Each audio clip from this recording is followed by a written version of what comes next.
काबर गए बनवास, काबर गए बनवास मोर सीता माई, काबर गए बनवास। जगमा हो गए हाहाकार मोर सीता माई, काबर गए बनवास, काबर गए बनवास मोर सीता माई, काबर गए बनवास मोर सीता माई, काबर गए बनवास।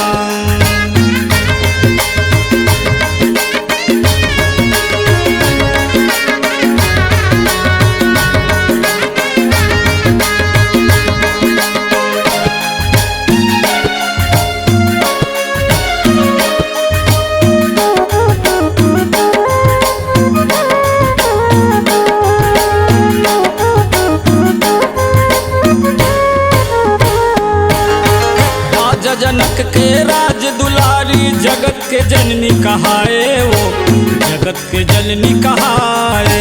शिव धनुष ला तोड़ के राम सीता ला बिहाए हो, सीता ला बिहाए।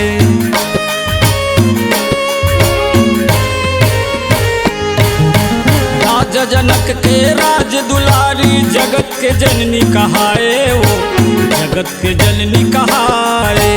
शिव धनुष ला तोड़ के राम सीता ला बिहाए हो, सीता ला बिहाए। रघुकुल के बने तहलाज मोर सीता माई, काबर गए बनवास, काबर गए बनवास मोर सीता माई, काबर गए बनवास मोर सीता माई, काबर गए बनवास।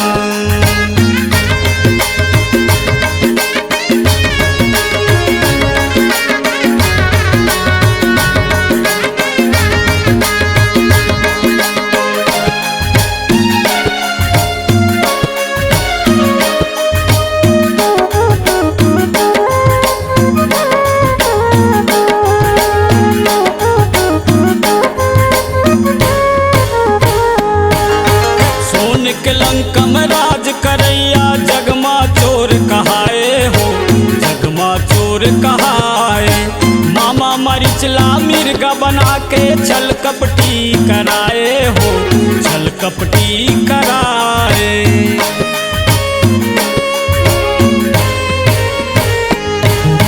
सोन के लंका में राज करैया, जगमा चोर कहाए हो, जगमा चोर कहाए।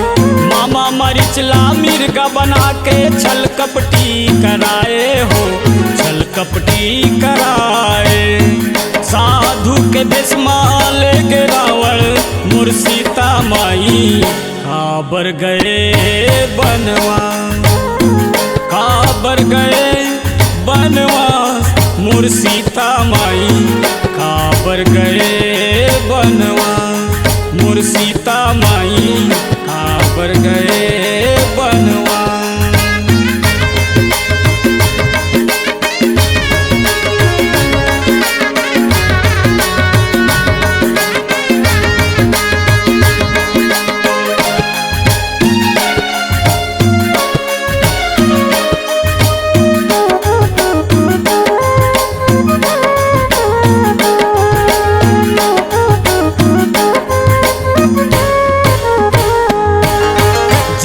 जननी माता रानी बन बन माते भटके वो, बन बन माते भटके।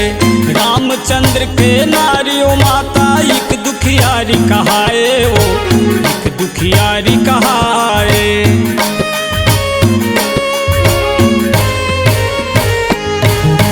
जगत के जननी माता रानी बन बन माते भटके वो, बन बन माते भटके।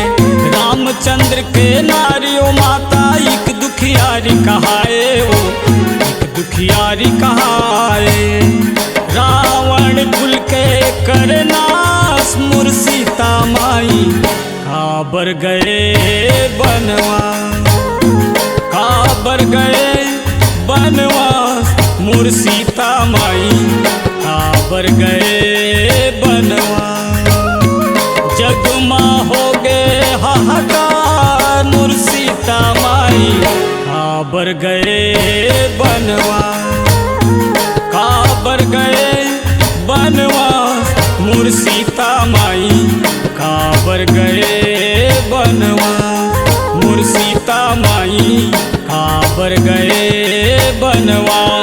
मोर सीता माई काबर गए बनवा।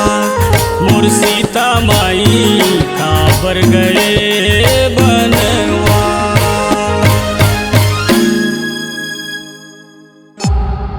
C-Log Digital Recording Studio, Cordoba. Contact number 99071192115.